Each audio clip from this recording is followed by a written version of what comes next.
Welcome to Bagun recipe. ఇవాళ recipe చింత చిగురు పప్పునండి. దానికి కాంబినేషన్గా వడియాలు వేపుకోవచ్చండి, లేదంటే పొటాటో ఫ్రై కూడా చాలా బాగుంటుంది.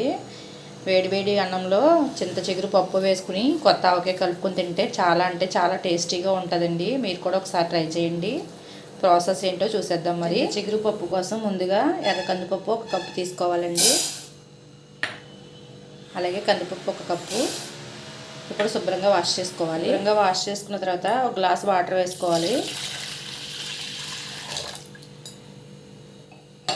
ఒక అరగంట నాననివ్వాలండి. పప్పు అరగంట నానిన తర్వాత ఇలా ఉడికించుకోవాలండి. ఇప్పుడు ఇందులో సన్నగా కట్ చేసిన పచ్చిమిర్చి, ఉల్లిపాయలు వేసుకోవాలి. పసుపు, ఉప్పు, కారం కూడా యాడ్ చేసుకోవాలి.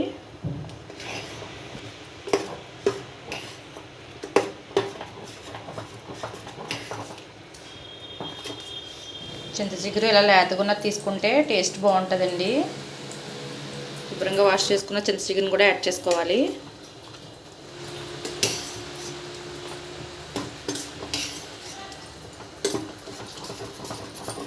ఆయిల్ హీటెక్కిన తర్వాత తాలింపు కోసం జీలకర్ర, ఆవాలు, మెంతులు, వెల్లుల్లిపాయ, ఎండుమిర్చి వేసుకోవాలండి.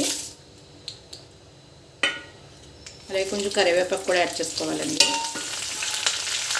కొంచెం ఇంగువ కూడా యాడ్ చేసుకోవాలి. ఉప్పు వేగిపోయిందండి, తిరగమాత వేసుకుందాం.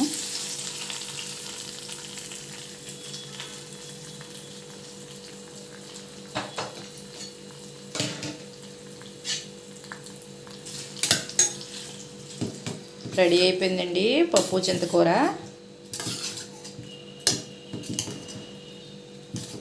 చింత చిగురు ఈ సీజన్లోనే దొరుకుతుందండి. ఇలా దొరికినప్పుడు ఒకసారి ట్రై చేయండి. చాలా అంటే చాలా టేస్టీగా ఉంటుంది. ఈ వీడియో కనుక నచ్చితే లైక్ చేయండి, షేర్ చేయండి. మరిన్ని రెసిపీస్ కోసం సబ్స్క్రైబ్ చేయండి.